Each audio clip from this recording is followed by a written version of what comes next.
1-3, the police are requesting an ambulance to detail man screaming for one. Inside the Irish Social Club at number 19 Park Street, West Rock Street.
Hi, you're watching the movie Canon? Watch Geo.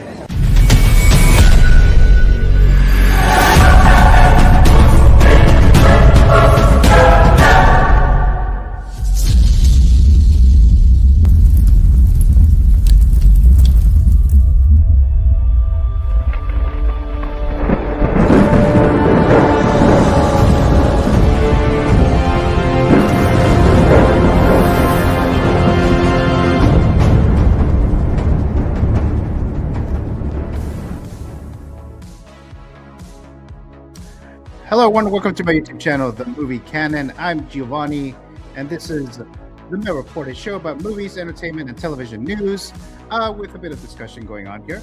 Let me change the music here. Let's change it to this one. There you go. That's the song I meant to play here. But thank you so much, guys, for watching here live. It's Saturday, January 17th, 2026. I still have the bad cough, so I may mute myself. I may turn off the camera. But I'm trying to move forward with it, so it should be okay.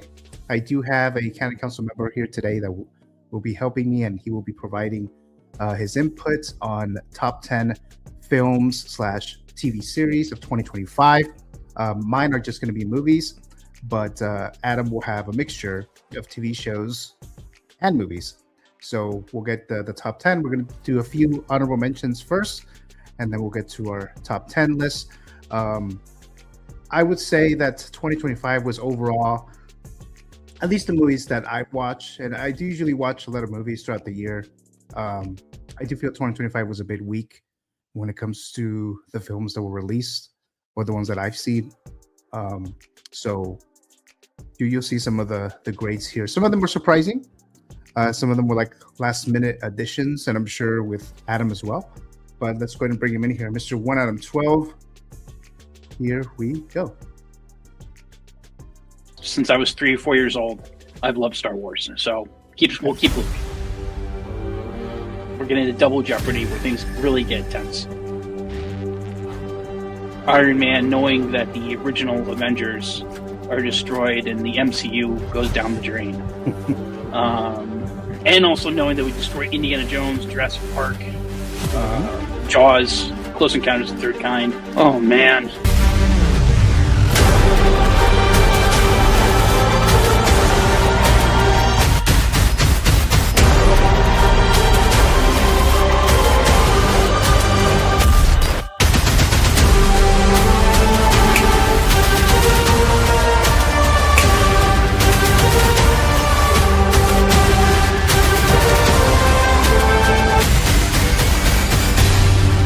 McConkey.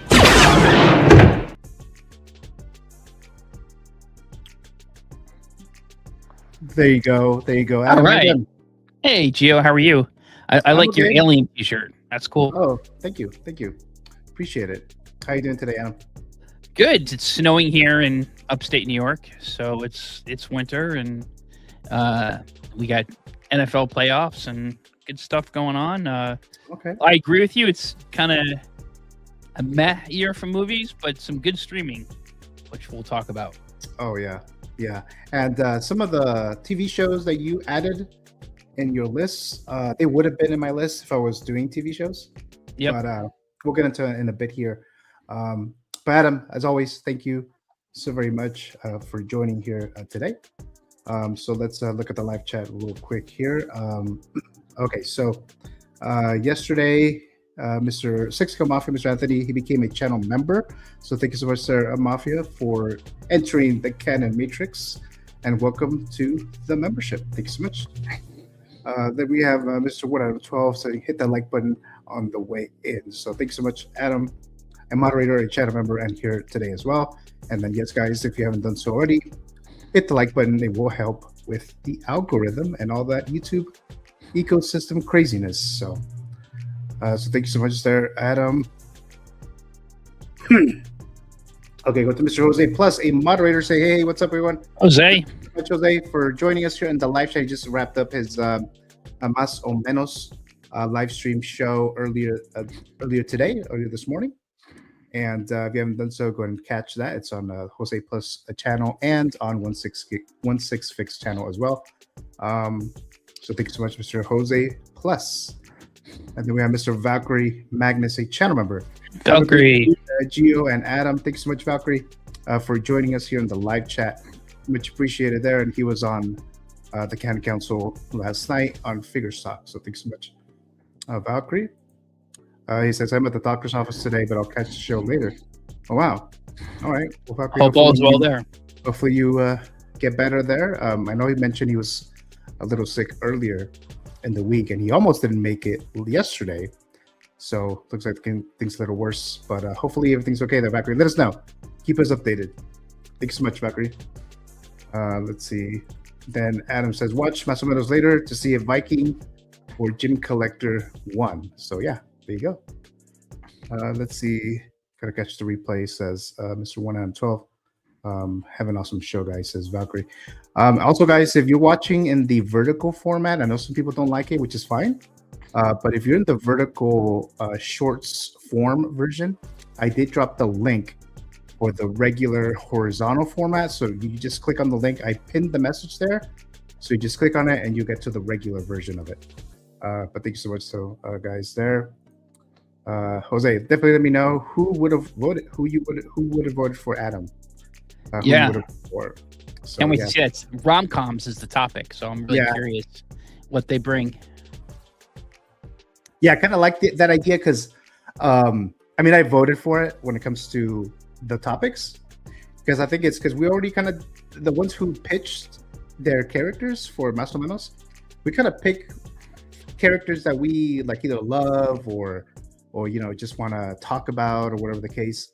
But with this route, that's you don't really get a choice as to what type of character. It's more like that is like your job. Like here, I want you to make this figure because we need you to make this. What are you going to do with it? Type of thing.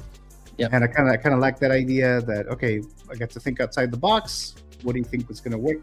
So I kind of like this option. And the rom-com was kind of perfect because a lot of us, well, I wouldn't say a lot of us, but some people don't really like rom-coms that much, right? That would be passionate to make a figure out of. So I thought that was very interesting. I'd say, you know, a good amount of collectors, it's probably not their first genre of what they would choose. Right. But I do like some rom-coms, so I you know, I'm one of those persons who does like rom-coms. Yeah, I just don't. It's done well. I just don't pursue them, right? It's like you'll see a trailer of it, and it'll be like, oh, I can't wait to see that movie, you know, coming this summer or whatever. You know, the new Matthew McConaughey, although he hasn't really been doing rom-coms anymore, but you know,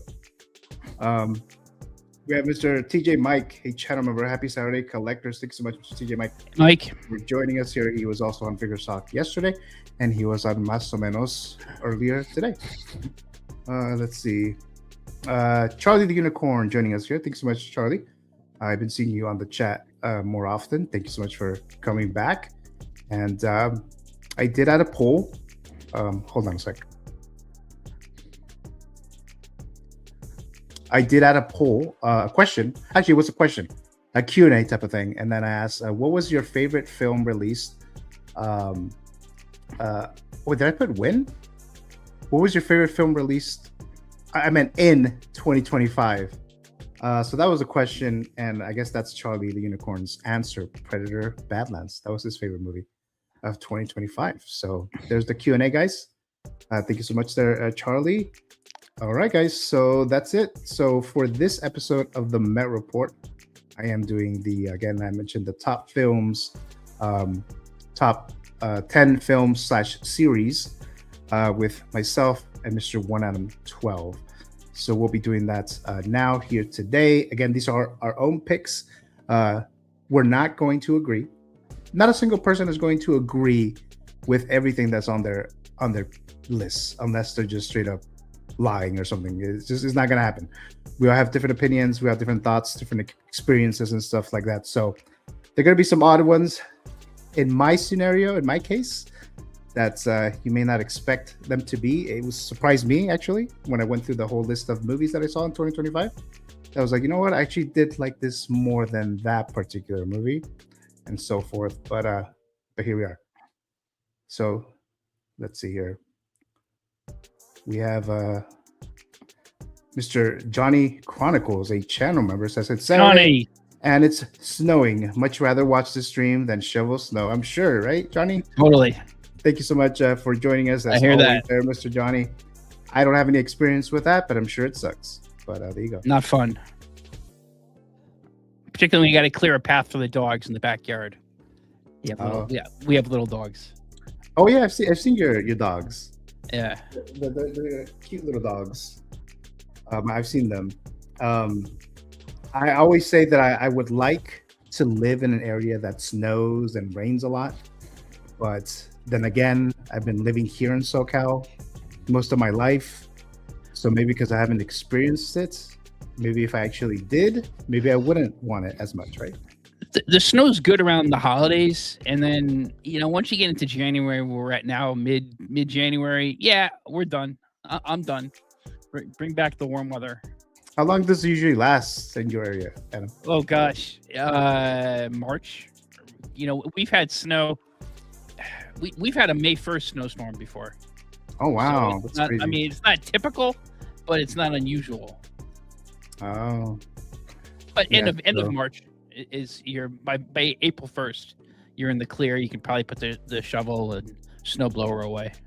so today it's kind of a little windy, but it's not really cold. It's a little warm, just slightly windy.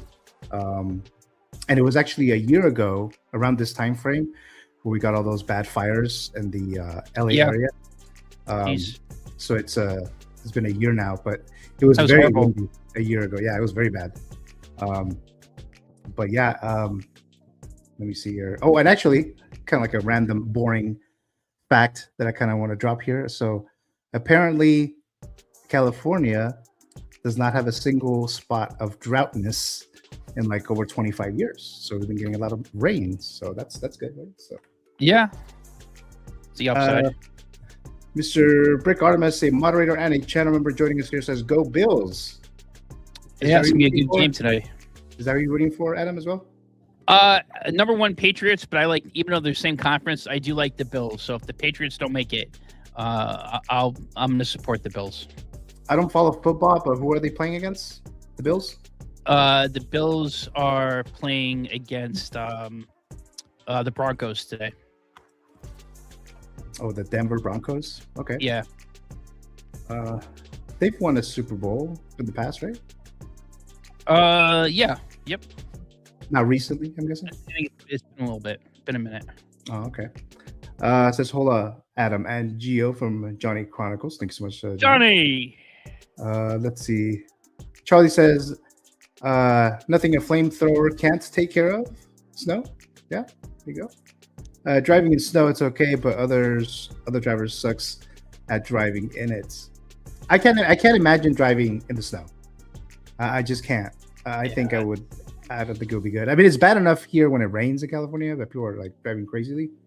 But I can imagine snow. Let's see. Just talking amongst yourselves there. Let's see. Charlie says California stole all of Washington and Oregon rain this winter. Oh, okay. Maybe that's what that was, right? Because I know Oregon and Washington, they get a lot of rain, and we don't really get it over here. Let's see. Brick and the Bills are going down, says Johnny. So there you go. All right, guys. So thank you so much, guys. So let's go ahead and start with the list. So we are going to start with a few honorable mentions. I think I just put like 3 around there. So we'll do that. I think it starts with you, Adam. So here we go. So this is your first honorable mention, a TV series, right? On Max, isn't it? HBO? Yeah, it's called Task. It's with Mark Ruffalo on HBO Max, and it's along the lines of. In fact, I think it may even be the kind of same universe, not the same characters as Mayor of Eastham with Kate Winslet. Yeah, it takes place in like the Delco area, Pennsylvania, Delaware. It's about a joint task force with the FBI and local law enforcement. And it kind of focuses on two main characters. Mark Ruffalo's character, who's a FBI agent who just had a horrible tragedy in his family, and then and I can't remember the actor's name, but this guy who's kind of been a ne'er-do-well type guy who's had a checkered past, but is not necessarily a bad guy, but he's had a criminal history, and he gets himself involved in knocking off drug houses, and things just spiral out of control from there. And kind of it followed these two camps of people, and ultimately their inevitable meetup. And it just, it's just a great exploration of quote unquote good and bad, and justice and corruption. I highly recommend it. It's a limited series. So it wraps up the storyline in one season. It's worth a watch. Yeah, I haven't seen this show yet. I would always see it advertised on when you go to HBO Max. They show you what's new or what's coming or whatever. But I actually haven't checked that out yet. Actually, quite a few of your lists I haven't actually seen yet. But that's one of your honorable mentions there, Mr. 1 out of 12. Mine, like I said, are going to be films. So I put 28 Years Later as an honorable mention. It was a solid, good movie. It does kind of take a different direction than I was thinking it would take, which is not a bad thing. I actually thought it was pretty good. I was never a huge fan of the 28 Days or 28 Days Later franchise. I thought they were fine movies. I just wasn't really that into them. I've seen all of them. And after watching this new one, 28 Years Later, I actually do like this one the most than the three. I know a lot of people like the first one with Cillian Murphy, and the second one I think was the weakest one, but I actually did like this one. And the lead is actually not the main A-listers that we've seen, like Jodie Comer and Aaron Taylor Johnson is actually their son or the kid who kind of takes over the story there. And then Ray Fiennes was awesome, and the Bone Temple film just came out this weekend, so I'm planning on watching it. Hopefully I'm better that I could go tomorrow to watch that. So that's 28 Years Later. It's an honorable mention for me, but I think this is a great film. I actually this would be an honorable mention. It wasn't on the list I gave you, but I would include this in mine as well. I thought I liked this franchise a lot. I've liked all three films so far of the 28, zombie or whatever. It's really a rage virus, I guess, but just zombie. I'm a fan of the zombie genre in general, and I thought this is a very good film. I thought the kid, the boy, he was a great performance by him, and I'm looking forward to seeing the Bone Collector. I agree with you on that one. Just kind of, I'm not sure I don't know what's on your list, but in terms of mine, this is an indicator. This was a great year for horror. Oh yes, a great year. Yes, I put that in my description of the video. That while it's one of the weakest years in film overall, it's a strong year for horror for sure. Yeah. We have Johnny says the premise of that show sounds intriguing, but lately Mark Ruffalo has rubbed me the wrong way, and seeing his face on screen upsets my stomach, he says. Johnny, I totally agree with you. I guess the best I can say is, if I use that metric, I'm never going to watch anything. So he's still a very good actor, but I know what you're saying. I agree 100%. Yeah, you have to ignore the personal, and then let's do the arts or whatever, the show, the movie, or whatever. But yeah, that's usually how it is, though. Brick says, Johnny, we meet again. So there you go. All right, so let's move on to Adam's next honorable mention, which I am interested in watching this now. So go ahead, Adam. Okay, so I was never a conspiracy theorist or anything like that. I've always been interested in the issue of UFOs. Now they call it UAPs, unidentified aerial phenomena. I've never seen a UFO. I always wanted to. I've never seen one. I guess I'm curious, but I never really believed. It always seemed to me that if these stories were always some redneck dude, who was kidnapped and they get the probe or something. Independence Day. Just kind of ridiculous. Like Randy Quaid's character in Independence Day. Right. But let me tell you something. What's come out in the last few years, I'm changing my mind on some of this stuff. So this is a documentary. It's called The Age of Disclosure. And if you watch News Nation has covered a lot of this stuff. This documentary interviews not some kooks, not like the guy in Ancient Aliens with the crazy hair, but serious military, American military officials, senior officials, former CIA and Director of National Intelligence, Secretary of State Marco Rubio, Senator Kirsten Gillibrand, serious people of senior leadership positions in the United States government and they've testified in front of Congress that there has been a decades-long cover-up of alien craft or non-humanoid. We don't know what they are. And I don't know why there's not more serious media attention over this.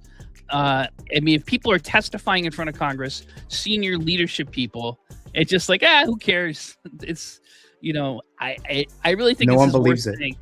No, and when you have senior military people, someone who used to one of the people who's interviewed in there used to be, he was an admiral in the Navy who ran the NOAA, the weather, the chief weather forecasting and oceanography for the Navy. I think you got to take a look at this and see what's going on. Yeah, it is the plot of the X-Files. It's crazy. This is really worth a watch, because it's making me think that there is something to this. Yeah, I'm definitely interested in watching this, Adam. When it comes to the existence of aliens, I don't know if they visited us. I don't know. I'm sure we would never know, when it comes to all these galaxies and light years away. There's got to be life somewhere that we'll never even know about. But it's always interesting to see things like this. I definitely will be checking this out as soon as I can.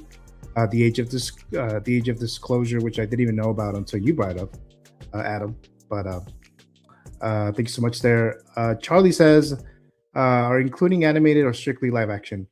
Just any. If it's a live action, animated, live action film, TV series that was in 2025. Like I said, Adam's doing both movies and TV shows, and I'm just doing movies, but animation could fit that as well. So thank you so much, Mr. Charlie. Let's see. They're out there, says Johnny, right? They're out there. Exactly.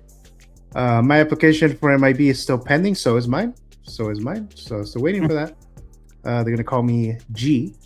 That will be my name for the MIB agency there. We are the aliens, says Charlie, with the twist, right? So we are the aliens. There you go.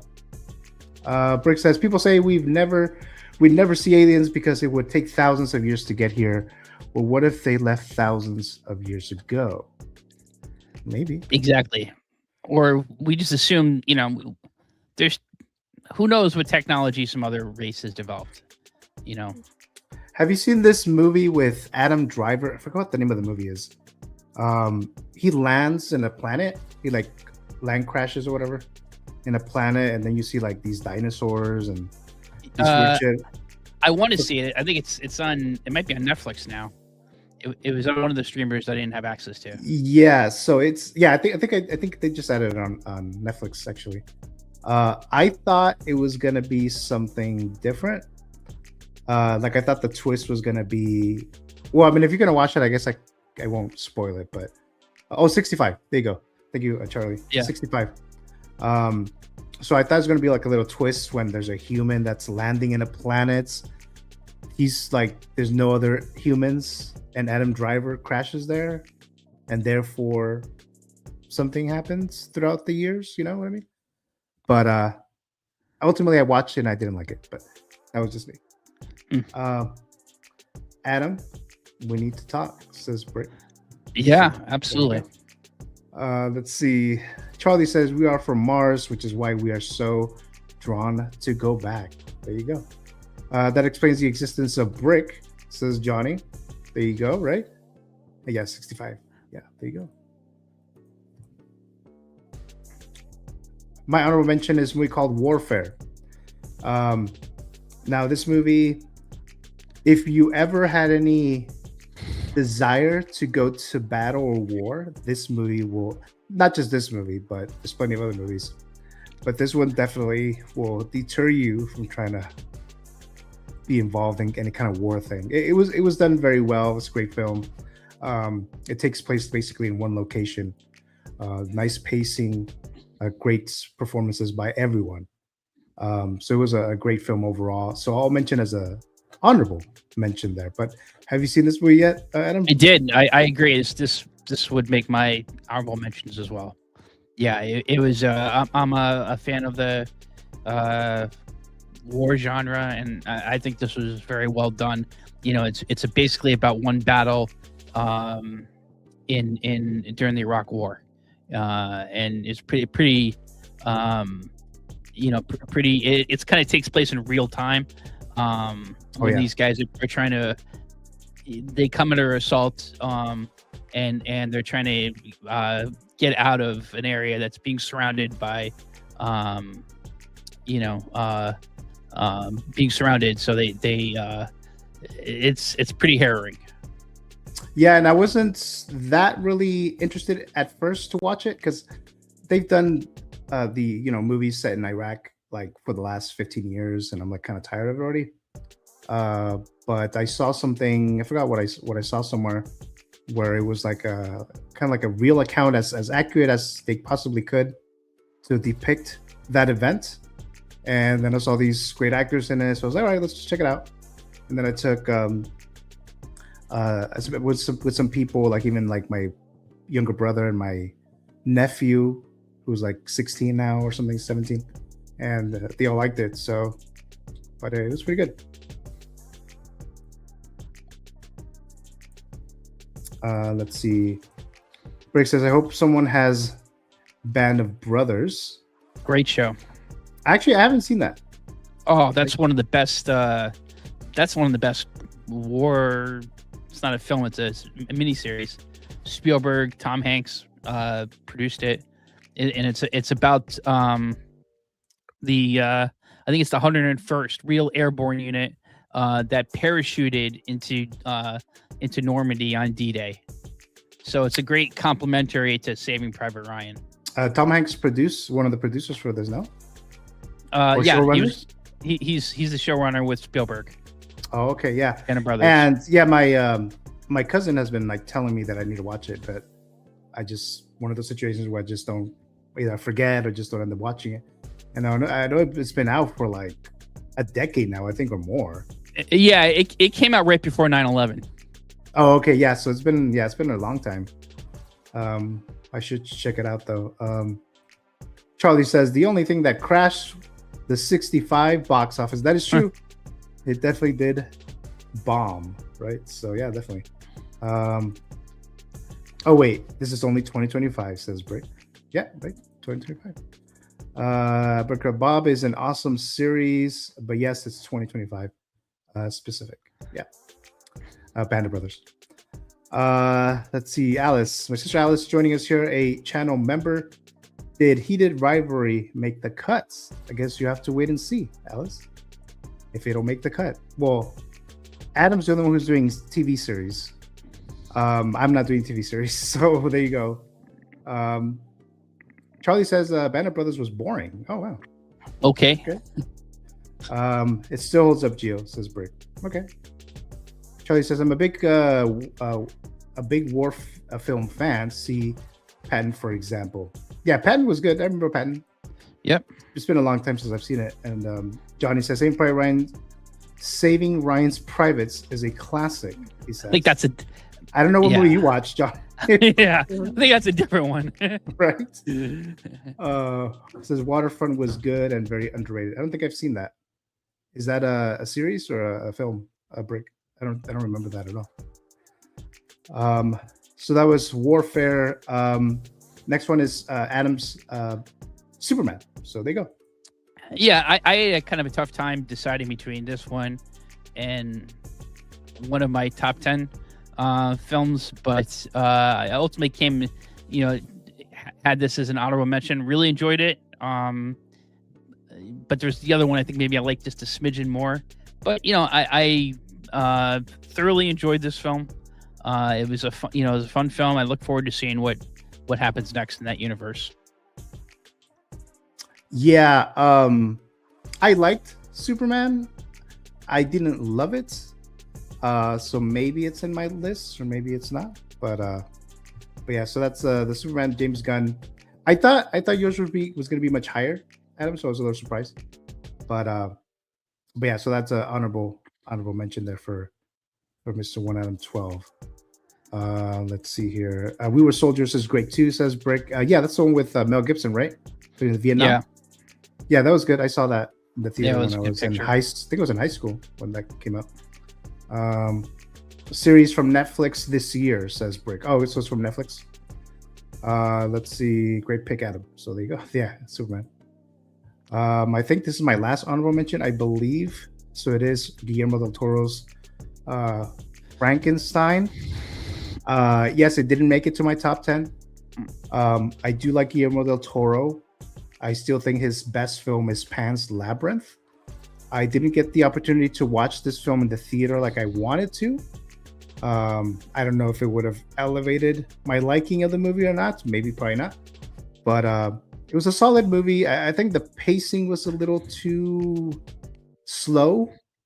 But overall, it was a great movie, great performances. This was the filmmaker to do this, to do Frankenstein, and glad it was made. So it's an honorable mention, but didn't quite make my top 10. Have you seen this yet, Adam? I haven't seen it yet. I've seen Frankenstein like gazillion times. I just kind of feel like another one. But I know Guillermo del Toro. He made the movie where the lady screws the fish guy. What's that one? Oh, picture? Lady in the Water. No, not Lady in the Water. The Shape of Water. Shape of Water. Yeah, that's a good picture. It was a great picture, but it's a good picture. I don't know. I like Oscar Isaac. So at some point, I may just have to sit and watch it. I feel like if I watch it, I feel like I gotta watch it. It's like I'm doing homework or something. Like like a chore. Have your broccoli, do your homework.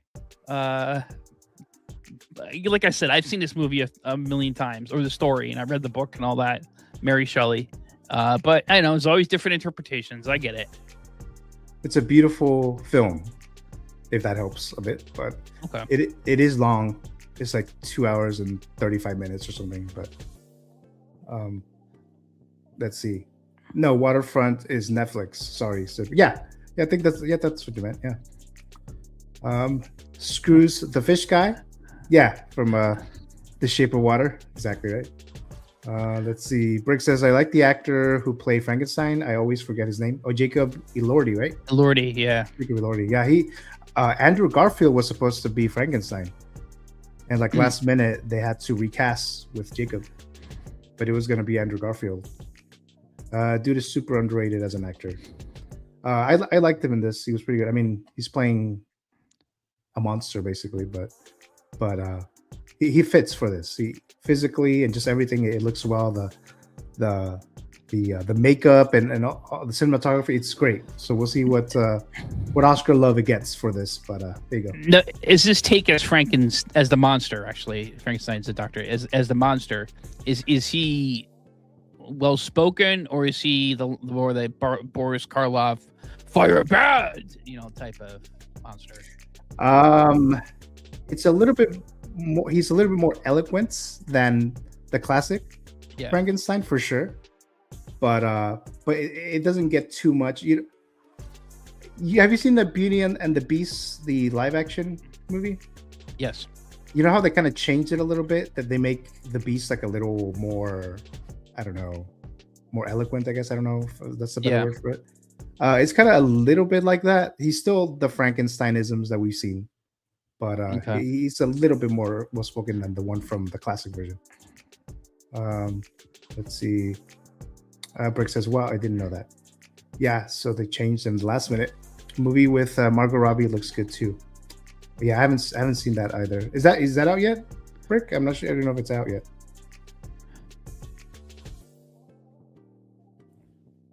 All right, guys. So I think we're gonna get into the top 10, I believe. There you go. Top 10, Mr. 1 out of 12. Take it away. So, like I said, I had, it was very close between Fantastic Four and Superman.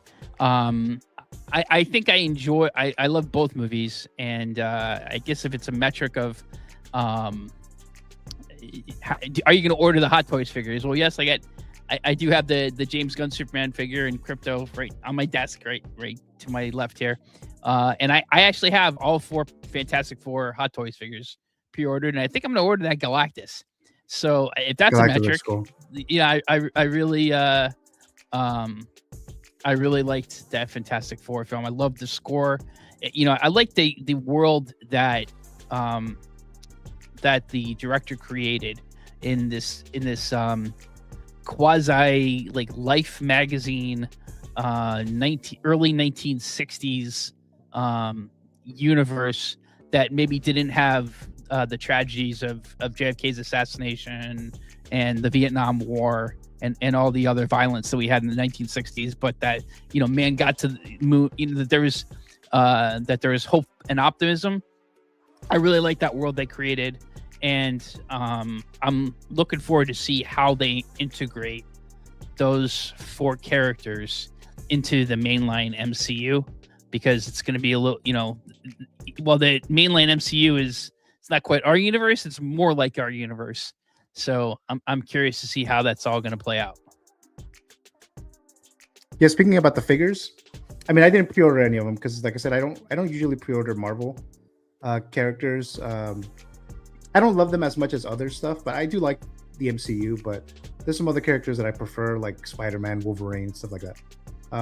But of the Fantastic Four Hot Toys figures that they announced, I think the best one is the Thing. I think that one is the best looking one, and I do like the Galactus, the way that they try to like fix it in scale so you can still have a Galactus Hot Toys figure. I forgot what they call it, the type of figure that it is. Forgot the name for it, but it's not exact. It's obviously not 1/6, right? No, but it looks cool though. It looks really cool. Let's see. Brick says, it says what? No. Superman 10 out of 10, but not on his top 10. He says he loved Fantastic Four until the 3rd act.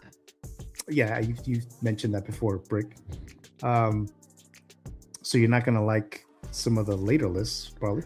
Got the 1K Galactus statue. Looks good on SS. I mean on. What do you mean by SS? Are you talking about Sideshow or something else? Fantastic Four looks good. Look and feel was top notch. World building. Yeah, totally agree.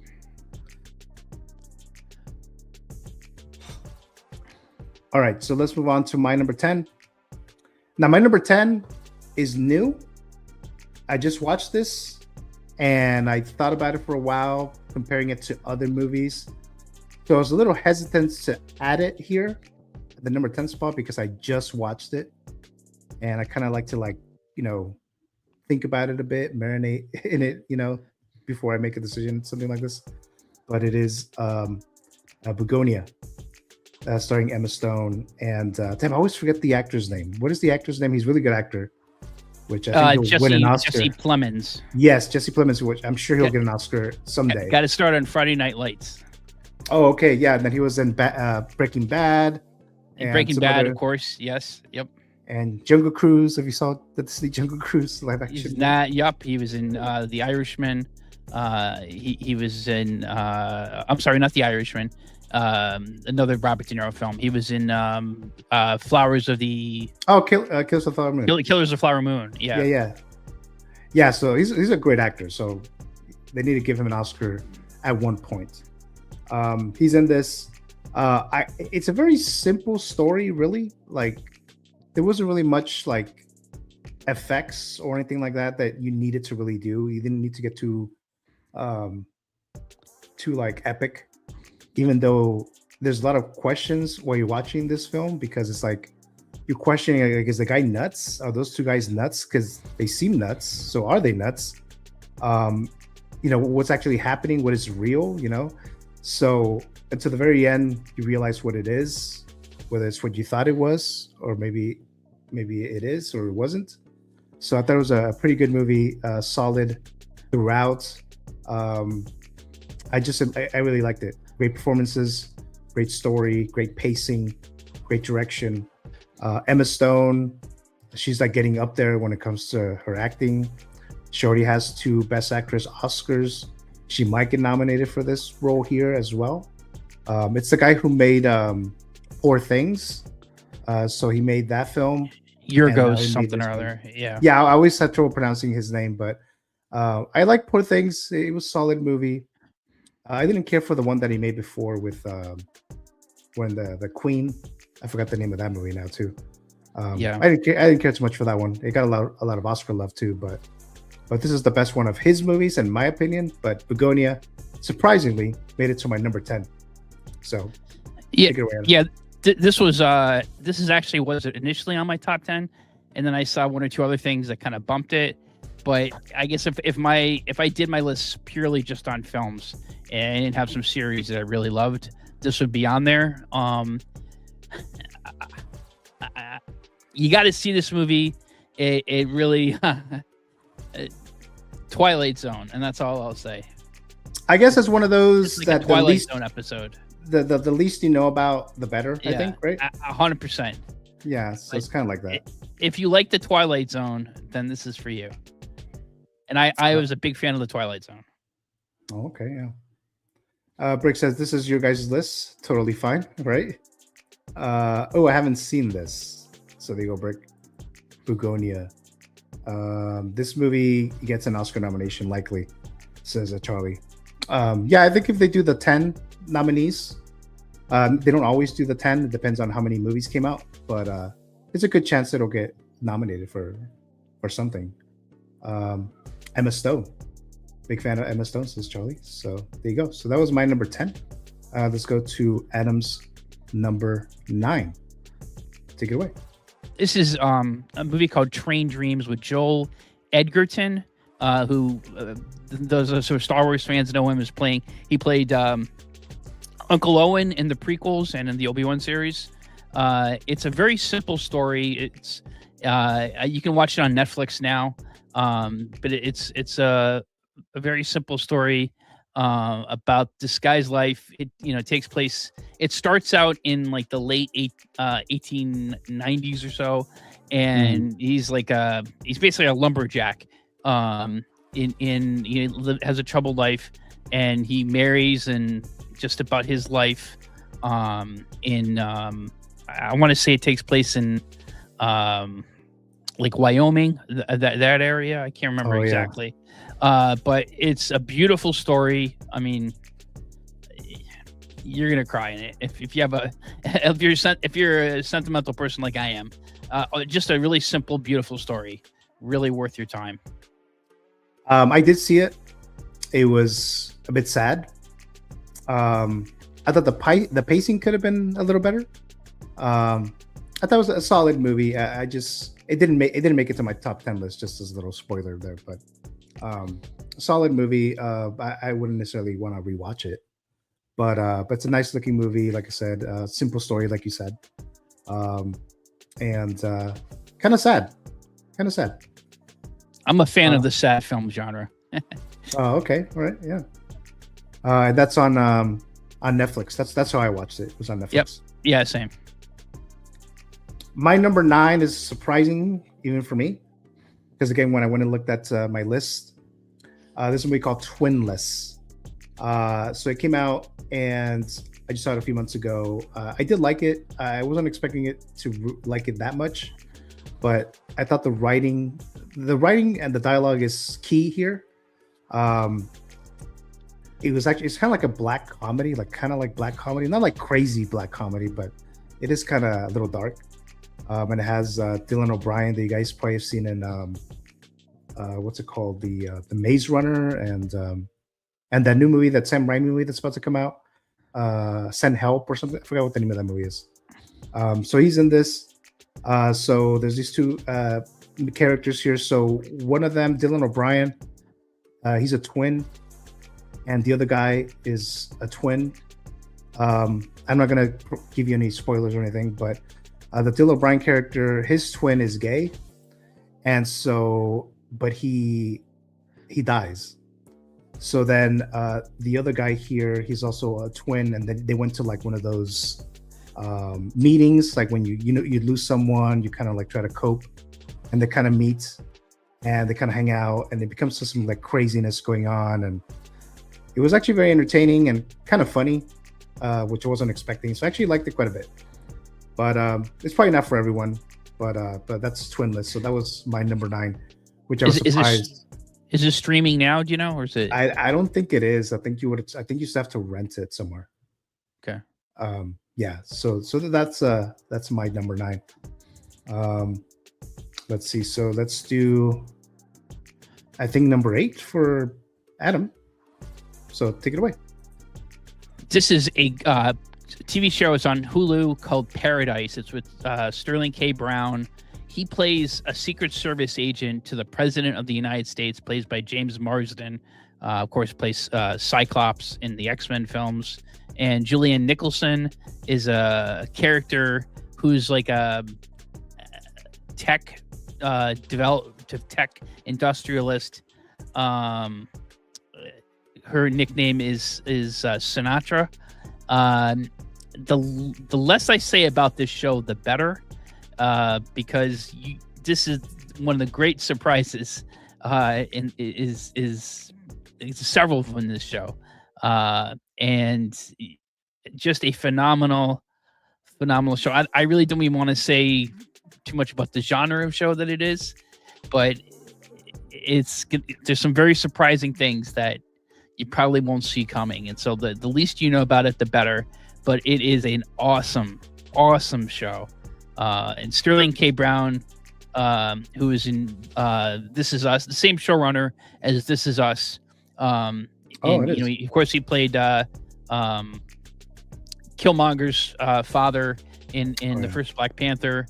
He's an awesome actor, and James Marsden is great in the role as President of the United States. And I guess the one thing I'll say is kind of there's some time things they do in it that's sort of similar to Lost, where they go back and forth in time to show you where things are. That you got to watch the show. I really don't want to say anymore, because there's some, like I said, the least you know about it, the better. Yeah, and I didn't know about this. Well, I mean, I saw it advertised on Hulu, but I watched it because of your recommendation, Adam. So I did watch it, and it was actually pretty good. So I did like this. They are doing a second season of this now. Yeah, second season's coming out, I think, in February or March. Yeah, so it has this guy. Here we go.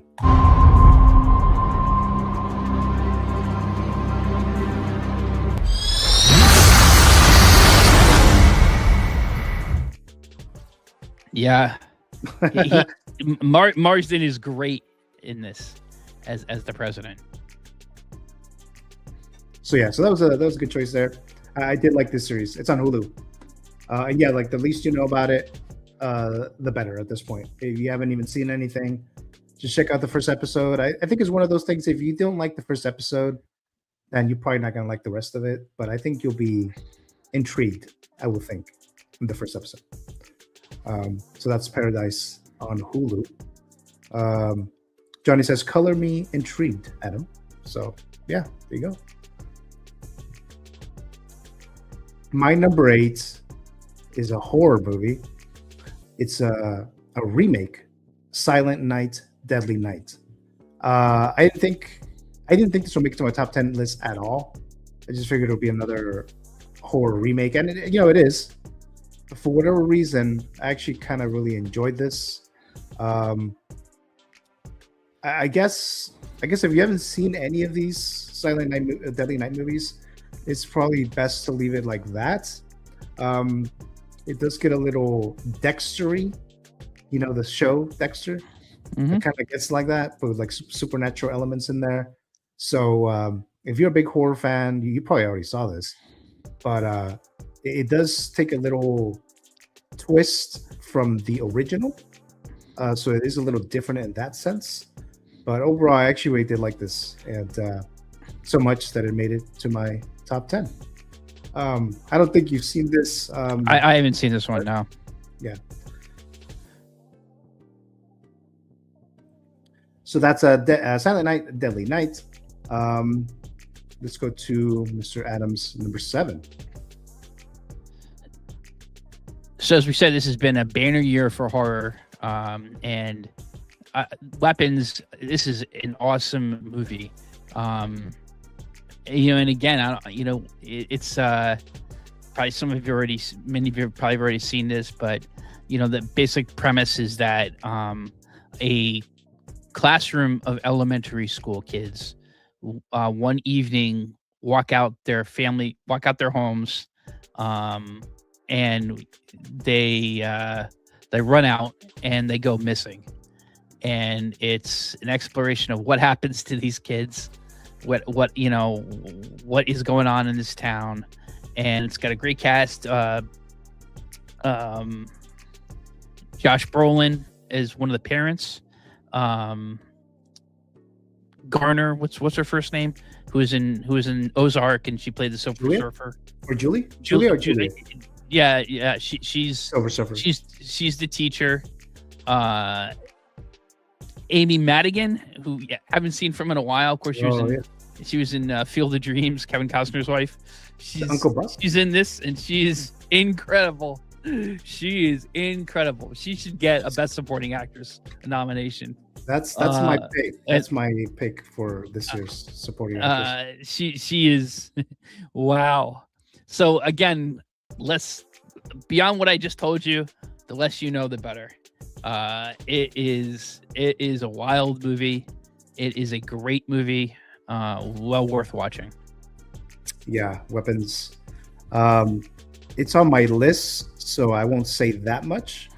But great film, and yeah, I do think Amy. What's her last name? The actress. Madigan. Madigan. She should. I think she might already be the front runner for Best Supporting Actress Oscar, but they'll announce the nominees next week, so hopefully she at least gets a nomination there. But Weapons, that's Adam's number 7.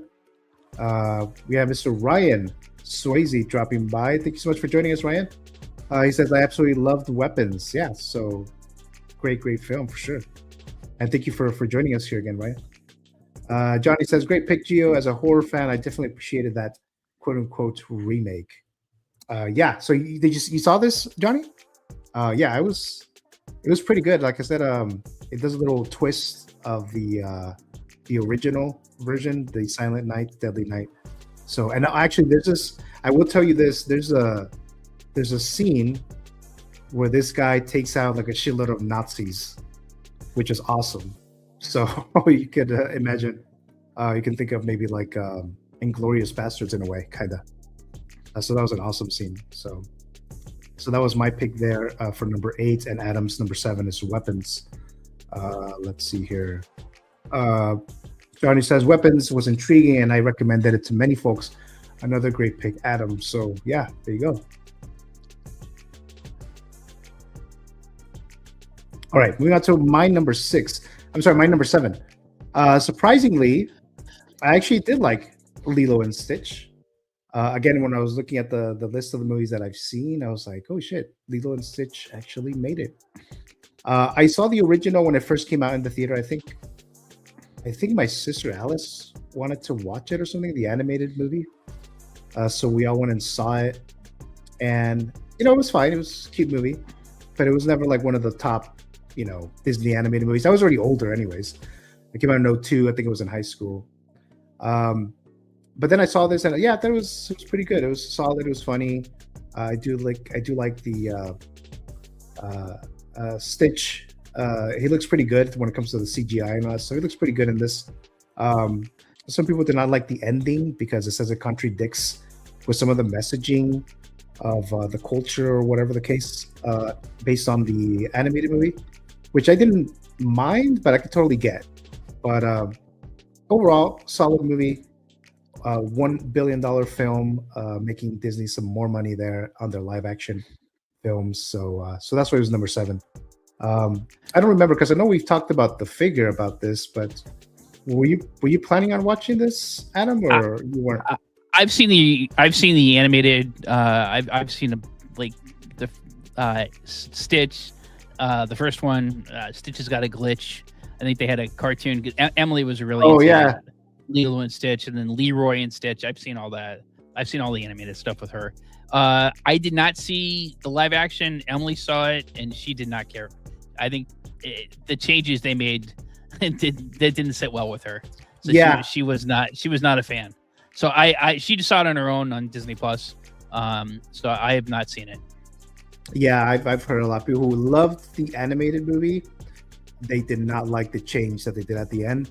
But like I said, since I personally wasn't, I was like whatever about it anyways, I didn't mind it that much. But I totally get it though. I totally get why they would not really follow that. But yeah, so a live action Disney movie actually made it to my top 10, and there's a lot of shitty ones that Disney has made throughout the last 10 years. Number 6. Before we do that, let me play this. Here we go. Oh, you know what? I didn't even upload it. Go ahead, Adam. I think I know what you're going to play. This is It, Welcome to Derry, and I like the first 2 It movies. I like the first one more than the second. I think this is my expectations for Welcome to Derry were honestly pretty low. The director, as much as I did like the first 2 It movies, but Andy Muschietti was coming off of what I thought was a dumpster fire in Flash movie. So they're gonna make a TV show out of this, really? So we tried the first episode, and I was pretty hooked in that first episode, and then we watched the rest of it, and this show is fantastic. I like this show more than I like the movies, and after seeing this, Andy Muschietti, he's signed on to make Batman Brave and the Bold in the James Gunn DC universe. Yeah, let him do it, man, because this guy's, I think maybe he just had issues that are outside of his control in the Flash.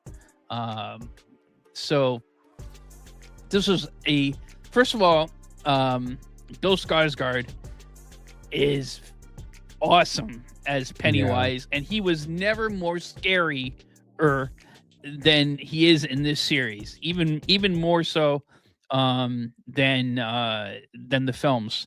It's a great, the casting in this is excellent. The kids are so good. The period setting, it takes place in 1960. Well, not totally, but for the most part, it takes place in 1962, right? Prior to around the time of the Cuban Missile Crisis, or before that. Oh, yeah. And the kids, the casting of the parents, the adults, it's just so good. I love this show, and I like what they're doing. That there's going to be I think at least 2 more seasons of this in different time periods. So give me more of this. Yeah, I think it's supposed to be in 1930s. Yeah, because every 28 years, but it's going to go. And the way, the way they do, it won't just be, it's a sequel and a prequel because of something they do and how Pennywise perceives time and all that. Yeah. So it's just really smart. And Yeah, and actually, Johnny's got some good points here. Like, that I forgot to mention that it's you have yeah, we definitely need like, it's funny you mentioned that, Johnny. Prior to the show, I'm like, I don't need a Hot Toys or an InArt Pennywise. I didn't think I did, dude. I need one. I mean, like, it was at some craft fair with Mila. She does like craft booth, and like someone made this. I got this a couple weeks ago. That's my Pennywise. Obviously, nice. some thing that someone made. But yeah, I totally need a Hot Toys or an InArt, 2.0 Pennywise. Absolutely. That's how effective this show is. That made me want to get the figure. And like, yes, it connects a whole bunch of different Stephen King stories together, like Shawshank. I think there's even a reference to Stand By Me, and definitely in The Shining, you one of the characters in The Shining, and also Doctor Sleep, which is a sequel to The Shining, which is an underrated, really great film. Scatman Crothers played his character's name. What's the character's name? I'm mind block here. Me too, actually. I'm blanking out a bit, but I'm gonna look it up here. But this, I mean, I was excited for the show because I really liked the films. Bill Skarsgård is amazing as Pennywise.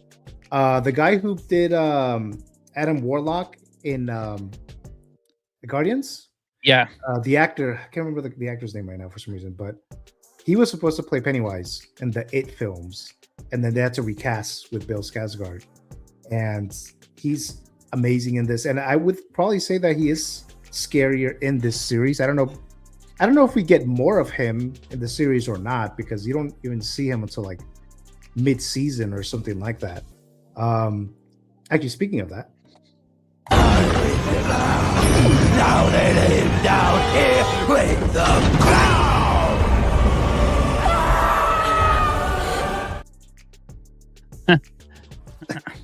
so, Dick Halloran is the character's name. Who he's in The Shining. He's the guy who's the caretaker. He trades it over to Jack Nicholson's character and goes away for the winter. Well, his character is in It Welcome to Derry and plays a very important role. And actually, I would love to see a spin-off series about his character. And there's just so many places they could go with this universe.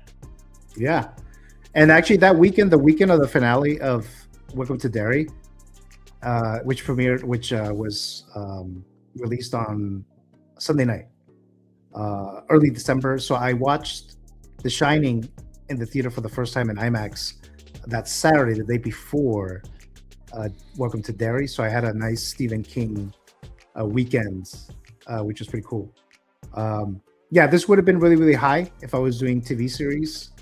It probably would have been number one, actually. I think it probably would have been number one for TV shows. So this is a great series. And initially, apparently, they weren't going to have Bill Skarsgård as Pennywise at all. They were just going to use some other, shape-shifting creatures or whatever throughout the series, but they actually got him to come back. And I do have the Hot Toys figure of this Pennywise, the Bill Skarsgård. If they were to do the series, I'm assuming it'll probably be the one where he's all mostly covered in blood, like from his, like from the nose down, he's covered in blood. So I'm assuming that's kind of figure that they would make of that for the show.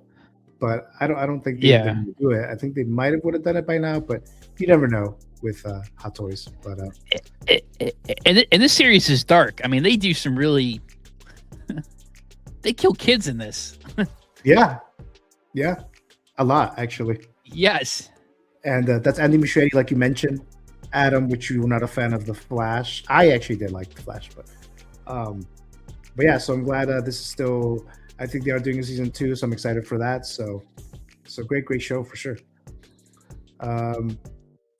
We have Mr. S. Beam, two-time Figure Talk Total Recall champ. a channel member. Thank you so much, Mr. S. Beam. Joined us in Figure Stock last night. Thank you so much, Mr. Beam. He came back joining. and took the championship back. He did.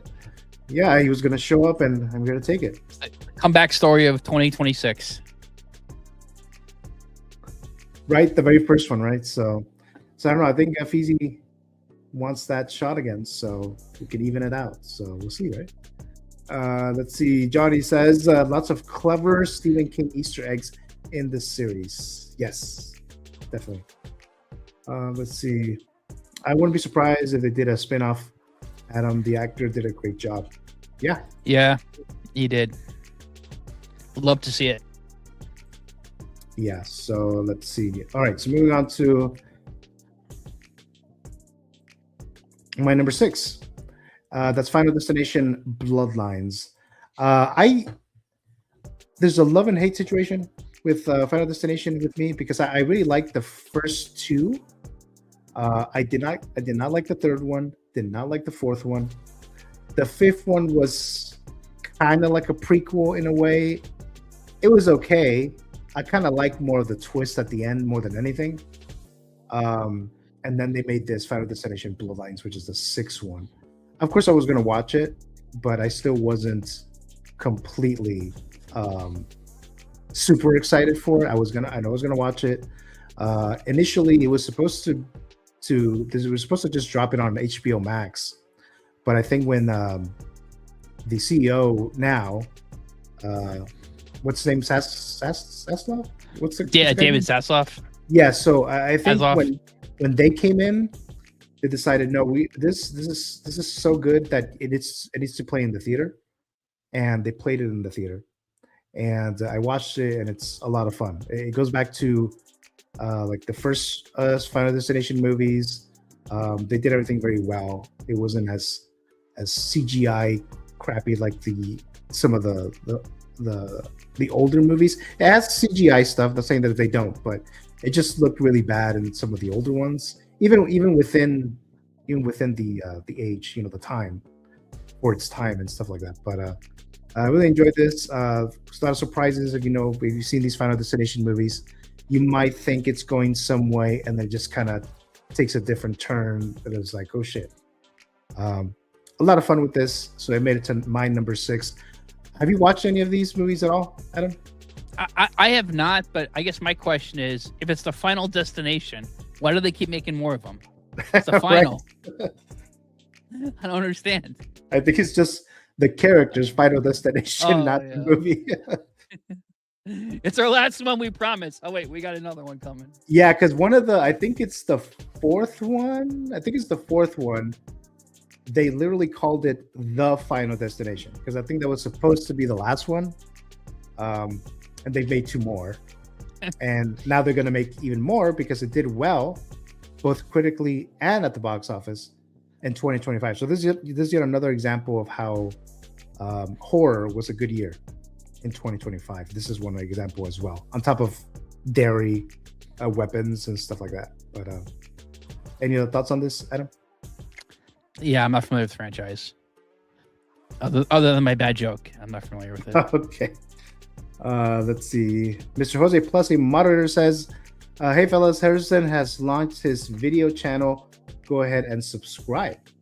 And that's his the link right there. So yeah, guys. So Cool. Viking Collectibles, Mr. Harrison, he's on Figure Stock now. He's regulars now as well.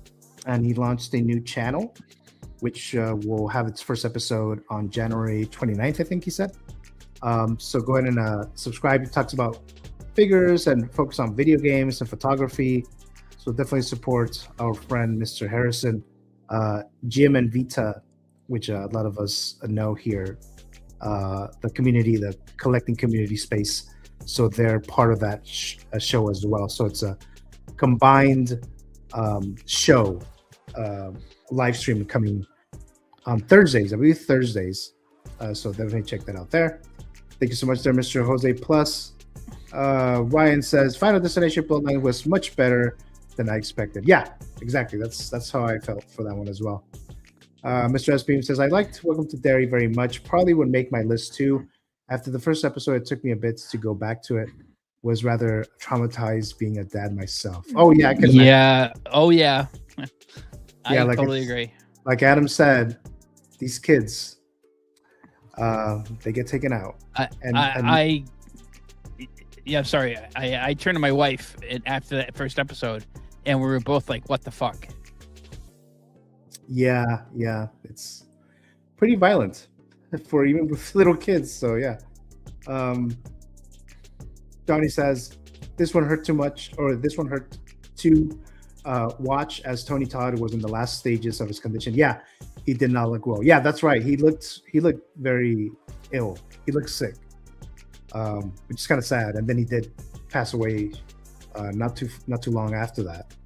But we did get to see him one last time on Final Destination, Bloodlines. So yeah, that's true. I felt the same way, Adam, about the Final Destination sequels. Free Will 2 made me question the wisdom of the title name. Didn't they free him in the first one? Oh, talking about Free Willy? Free Willy, probably. Free he's talking Willy. about. I actually never seen the Free Willy movies. I saw the first one. Yeah, I never saw those. Was like a Michael Jackson track or something for one of those? Yeah, I think you're right. Yeah, so that was my number 6. So let's move to Adam's number 5. So take it away, Adam. Again, another great year for horror. Sinners is in. I hope this movie gets nominated for Best Picture. I think, based on some things that it should win. I know the film that won the Best Picture for the Golden Globe.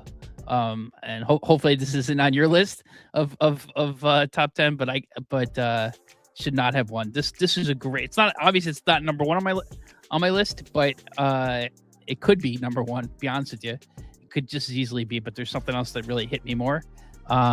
This is a great film, and it goes into some surprise. Ryan Coogler, who's an awesome director. Of course, the Black Panther films, Creed. He gave us a period piece that we haven't seen, things we haven't seen before. The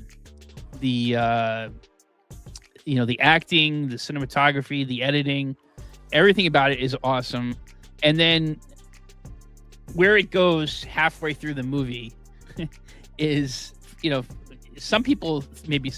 I think a lot of people, if you didn't know what happens, you didn't see that coming. Okay. All of a sudden it becomes a completely different movie. And I was totally there for it. And what really, just that alone made it an awesome movie. But then I think the very ending to it just made that special chef's kiss right at the end, the very last scene. I hope that this is a universe that he comes back to and we see more of some of these characters.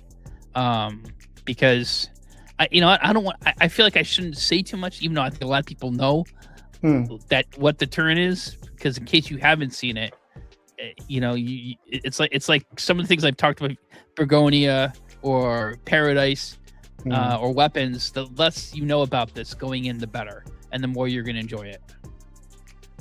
Yeah, this one I'm not going to talk much about because it's in here. Just don't know where, right? But yeah, it's a great film. For me, this would have been my number one film of the year up until something I saw a few days ago that just kind of emotionally, took me apart. But this is up there as one of the best films of the year, I think. Yeah, I'll talk about it more when I get to my portion of that. But yeah, definitely agree on that there, Mr. Adam. Miss Vita, her geeky side, hey, Vita, joining us here. What's up, guys? Hello, Vita. Thank you for joining us here. And Vita will be in that new channel with Jim and Mr. Viking Collectibles. So the link is in there. Jose dropped it. So you guys can go ahead and subscribe there. So thanks so much. It said Vita? I think I've been pronouncing it wrong, but thank you so much, sir. Much appreciate that there. Mr. Beam says Sinners was great. Or is great, he says. So there you go. Charlie says, what Blade could have been. Yeah, well, who knows what's going to happen with that? Because hearing rumors that it's canceled now completely, but I've been hearing things back and forth. So I don't know. We'll see what happens with Blade. Johnny says, sorry about the typos. I didn't even notice, Johnny. I'm shoveling snow while listening in the stream.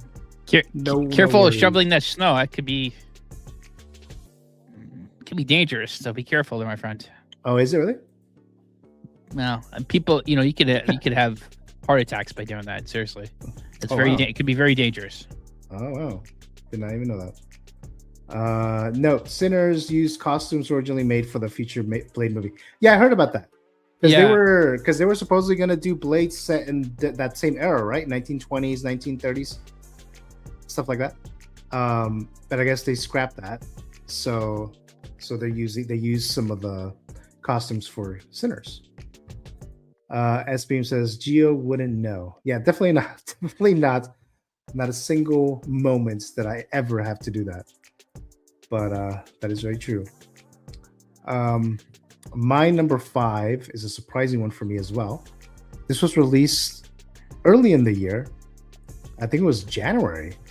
It's a movie called Companion, with Jack Quaid and what's the actress's name? Trying to find Sophie Thatcher. So again, this is one of those movies that the least you know about is also better. You can kind of have an idea based on the poster here, but this movie is actually very entertaining throughout and is actually pretty funny. There was some crazy shit that's happening in this movie that I was like, holy shit. And I was not expecting none of that for this film. And that's probably what increased my, my liking of the film itself. But it was a solid movie from the beginning. I graded it really high when I first reviewed it, or like graded it in the beginning of January. I was like, it's not going to make it to the top 10. It's January. There's going to be a shitload of other movies that are going to come out. And nope. Number 5, Companion. Great film. I think it might be on Max. It might be a Warner Brothers movie. I'm not entirely sure, but let me see. Yeah, it is a Warner Brothers movie. It should be on HBO Max. Have you heard of this, Adam? I haven't. I like Jack Quaid. I like him in The Boys. I'll check that out. Yeah, so it was pretty good. S-Beam says, understands the concept of snow, says S-Beam, right? AI girlfriend's rule, says Charlie. Yeah, right? Yeah, some craziness in this film for sure.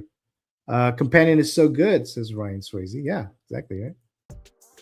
2026 top 10 will be bonkers hard to make. Just saying. I hope so. Yeah, I mean, there's a lot of movies. I mean, we talked about it last time. Most anticipated films of 2026. A much better list than 2025. So hopefully, some of those movies are actually going to turn out good. Like this movie right here, Companion, that was not even in my radar at all when I did my top 10 most anticipated films of 2025. This one was not anywhere near that. And some other ones that are in here, I either didn't even know about them or I just had no interest. And here they are in my top 10. So that was mine there, Adam. So let's go to Mr. 1 Adam 12's number 4. Take it away. This is Pluribus. It's on Apple TV Plus. It's starring Ray Seahorn, and it's she was in Better Call Saul. It's by Vince Gilligan, who was the creator, showrunner of Better Call Saul, and of course, most famously, Breaking Bad. And he also had a hand in writing and producing a lot of really good episodes of The X-Files. So it's a sci-fi show, and it is her acting. She just won a Golden Globe. She is incredible. She was great in Better Call Saul, and it is. Again, it's another one. I hesitate to say too much about it, other than that everyone is happy in this world, but she is not happy, and they want her to be like them and conform to be happy. So that's all I'm going to say. It is an awesome show. It just finished its first season. Vince Gilligan, I mean, I think Breaking Bad is one of the greatest television shows of all time. So, if you like his, if you're a fan of his work, it's not like Breaking Bad, but his sensibility, I think you'll like this show. And it's on Apple TV Plus. Yeah. I just started watching this. I think I finished episode 3. And when you mentioned about the stuff that's happening, without not spoiling too much, to me, it's like I would just stay like that, be like, I'm getting some things, that I would normally not get, but then you kind of think about it as like, wait, this can't last too long, right? Like it can't. In fact, they're trying to not keep it that way. So it was pretty good. Like I said, I'm on episode 3. I don't know how many episodes. Is it like 8? 8 episodes, yeah, the first season. 8 episodes, yeah. And it's going to come back for another season. I think for a couple more. Yeah. Oh, okay. Yeah, so that's on Apple TV Plus. I just recently subscribed again. I had canceled it for a while, so I can watch F1, and then I was like, oh, check this one out because this is on Apple. But so far, pretty good. But I'm not done with it yet. But so yeah, that was Adam's number 4. SB Pluribus is Apple TV, right? Yeah, correct. Yeah. Yep, correct. My number 4, to Brick's delight, is Fantastic Four. First steps. So I was going to call it baby steps. I actually did like this movie, surprisingly as well. It was not in my most anticipated films of 2025, even though I knew there was a Fantastic Four movie coming. It did not make it to that list, but now it's here as number 4. I had a lot of fun with this. The characters were cool. Everything was really good. I know Mr. Brick Artemis, who a lot of you guys know here in this space. He said he didn't like the third act, and I kind of get what you mean. Brick has explained this to me several times, and I totally get that. It's kind of like it was too easy, considering the character of Galactus. But overall, if you guys have seen the movie, he wasn't fully defeated. You know what I mean? But that was cool. Like I like the ambience. The presence, the aesthetic, the look, the score, great performances as always. Effects were good. Even though I did have a little issue with the Mr. Fantastic's special effects. So that one was a little odd, but overall, it was a really good, solid movie for sure, and it made it to my number 4. So it's a lot of fun. I think it's on Disney Plus now. I think it's been in there for a while. And it actually, box office wise, it didn't do as well as expected, which I'm kind of surprised. But overall, the best, not that the bar was really high, but definitely the best Fantastic Four film that has been made. But and the Silver Surfer, Julia, I think it's Julia, right? Julia Garner? Yeah, Julia Garner. She was awesome in this too. She was awesome. I great. agree. But take it away there. And I know this was on your list earlier, but any other thoughts? Yeah, I would, a couple of things I just thought of. They called the Fantastic Four Marvel's first family, and I think they did a really good job of capturing that it is that was part of one of the main story plot points about that they're a family, and I thought they really nicely captured that family dynamic, and I thought the casting was very good. I know people sometimes have been kind of down on Pedro Pascal. I thought he was good in the role. I like Pedro Pascal. I understand people feel like he's been overexposed, but I'm a fan of his. Joseph Quinn, I liked him as Johnny Storm. I liked Sue Storm. I think Eben Moss-Baccarat, who's in the Bear, and he had a role in the first season of Andor. He was great, I think, as Ben Grimm. And like you said, I think Julia Garner. A lot of people like, she's not the real Silver Surfer. But there is a female Silver Surfer. And then I thought she was very good. Yeah, she was perfect. When the first cast her, I was like, really? Like, not just there was a female Fantastic Four, because I know Silver Surfer, but because I know there is another one, but I was kind of like, why were they going this route exactly? But I mean, they were going to present it there, and she was awesome. She was great in this. Beam says, I like Fantastic Four. I think I like Sinners more, though. Yeah, so that's Mr. Beam there. All right, so that was my number 4. That's Mr. Adams, number 3. So I loved, and I talked about this last week on your show. Stranger Things is one of my favorite series of all time, and I loved the ending to this. I loved. This was not the best season of Stranger Things, without question. The best seasons of Stranger Things, in my view, are the first season and the 4th season. Yeah. But I think that I do think they stuck the landing on this compared to some other series, how they ended. I thought they, from a standpoint of, do you feel like the journey was worth it, and that they, you felt something, and I thought emotionally, I really liked how they wrapped up the ending to the show, those final scenes in the basement were just love them. It just brings me to tears thinking about it. So I thought this is great series. I think and I'm sure I'm gonna I've seen every season multiple times, so I know I'm gonna rewatch the series again at some point, a year from now, a few months from now, whenever, and I think it'll be very good as one big binge.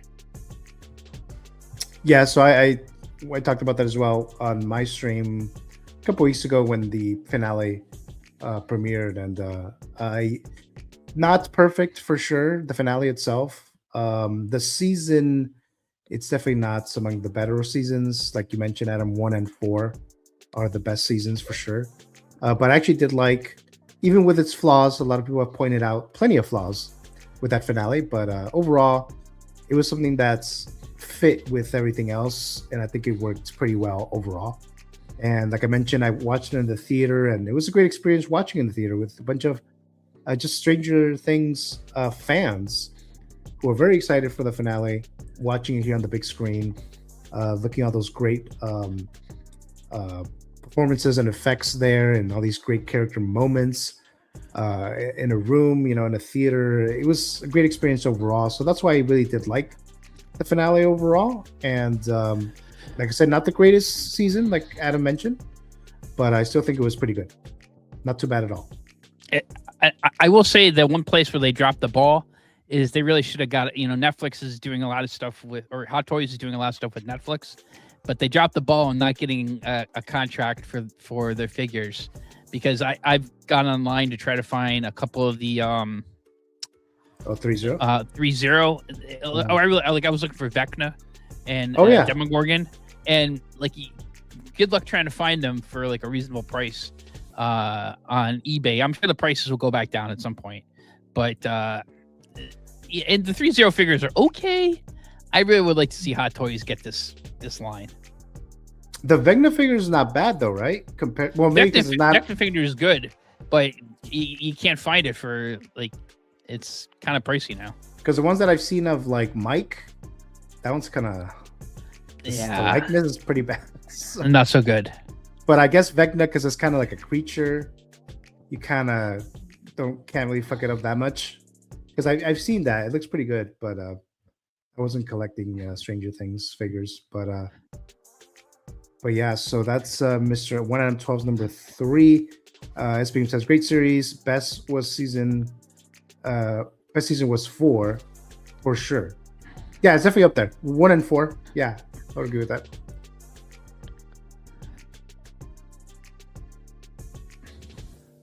All right, moving on to my number 3. Hold on a sec here. Oh, okay. All right, so my number 3. There's a lot of surprises actually this year, even though it was kind of weak year. My number 3 is a film called Marty Supreme, starring Timothy Chalamet.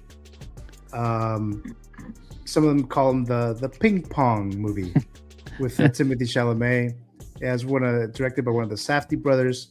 I forget which brother is it. Is it Benny, or something? So there's the two brothers who have been working together in films. They made the film Uncut Gems with Adam Sandler a few years ago. In 2025, they decided to direct their own individual films. One of the other brothers directed The Smashing Machine with The Rock, with Dwayne Johnson, and the other brother directed Marty Supreme. This film is, I do think this might be Timothy's year for Best Actor Oscar. I think it's going to be his year, but we'll see what happens. But he was amazing in this. I would still say that his performance was better in, what's it called? The Bob Dylan movie. The Bob Dylan movie. What can't remember the name? Can't remember the name of the movie now. Unknown something. Anyways, the Bob Dylan movie. I can't remember the name of it right now. But I think his performance was better in that film. But the performances, A Complete Unknown. A Complete Unknown. There you go. Complete Unknown. Thank you, Adam. Complete Unknown. That was one of my favorite movies last year as well. So he was great. I think he's better in that movie, but compared to the performances that I've seen this year, I think this is the best one that I've seen so far. Obviously, I haven't seen every single movie. And that was a little side note that I actually meant to mention earlier. Obviously, I haven't seen every single 2025 film, right? There's still some other movies that I'm going to watch later. But like I said, I do watch several films throughout the year. But so far, I think it's the best performance that I've seen in 2025. And this is not just a ping pong movie. I don't want to spoil too much. The only thing that I would say, if you have seen Uncut Gems, it's a little similar to that. There's a lot of components to that film, but just consider a character that plays ping pong, and he's kind of like a selfish young guy, and he's kind of like, getting around, getting things done, in unconventional ways, and it's kind of funny and it's entertaining. So I actually really did like this film, Marty Supreme. I think it's doing okay in the box office, but don't be deterred that it's just a ping pong movie, because it's not really a ping pong movie per se. But those are my thoughts there. Any thoughts on this, Adam? I haven't seen it yet. I looking to see when it comes out in digital. It looks like it's probably coming out February 2nd. I'm going to see it when it comes out. I think isn't Kevin O'Leary from Shark Tank? He's got a role in this. Yes, he's in that. Yeah. So yeah, I want to see it. This kind of reminds me of, like, I don't know if sometimes if the titles to these movies, like, no one remembers that A Complete Unknown is they call it the Bob Dylan movie, like the Social Network. Everyone calls it the Facebook movie. So maybe this one should have been called Not Just a Ping Pong Movie. Right, not just a ping pong movie, right? We have Mr. Alice, a film called Marty Supreme, like it's some underground movie no one has heard of, she says. Yeah. Valkyrie says, Julia was great in this movie, but not for me as a teenager. I love Norin Wizarad as a Silver Surfer going out through the universe. What that Fantastic Four. And they say that he will be in the future of the MCU. Yeah, that's what I heard about too. That's what I read as well. That there's another one coming in the future there. So that was my number 3. So let's go and do Adam's number 2. So here we go. So probably anyone who's watched your channel and had me talk about this probably should be no surprise. This is in my high on my top 10 list. This is Andor, obviously Star Wars.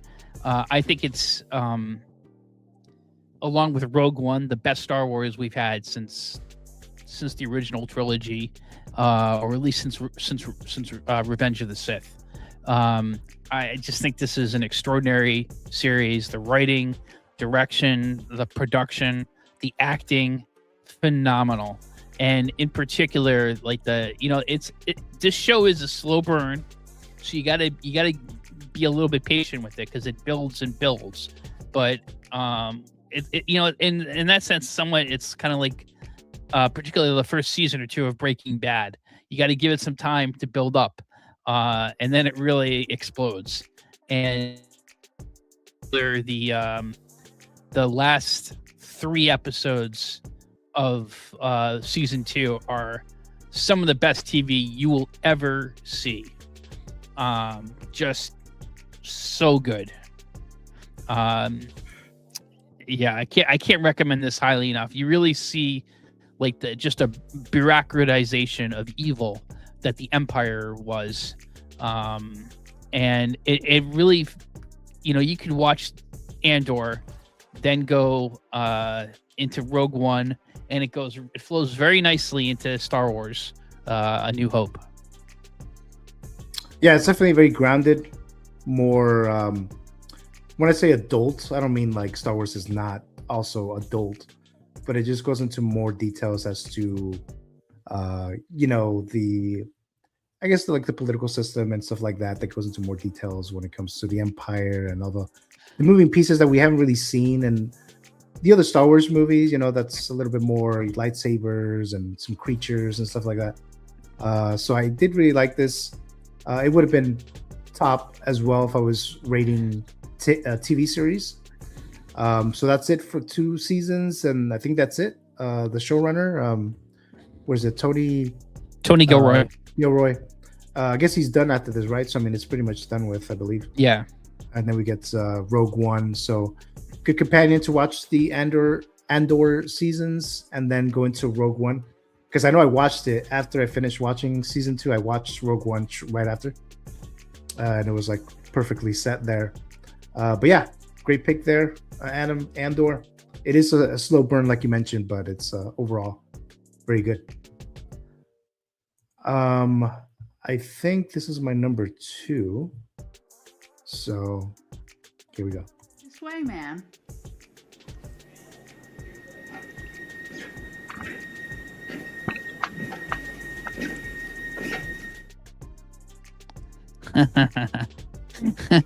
So my number 2 is Weapons. That was on Adam's list earlier. So this was a great film. It is insane what happens in this. The marketing of this, I mentioned this before, I forgot what stream it was, that I kind of like the way with some filmmakers, or not more filmmakers, but some of the marketing campaigns and stuff like that kind of advertise certain films a different kind of way, or they just advertise it just nicely that intrigues you. And the trailer of this was great because it gives you enough information that you want to just know more about. So it's like, what's happening? Like, well, why are these kids just running out of their homes at a specific time, at a specific location, and why are they running that way? And there's a mystery about it, and they're missing. And it's like, where could they have possibly gone? And it's a horror film. Like I said, one of the films that's made 2025 a great horror film year. And if you haven't seen this, definitely check this out. Julia Garner is the lead. What's his name? Josh Brolin. Josh Brolin is in this.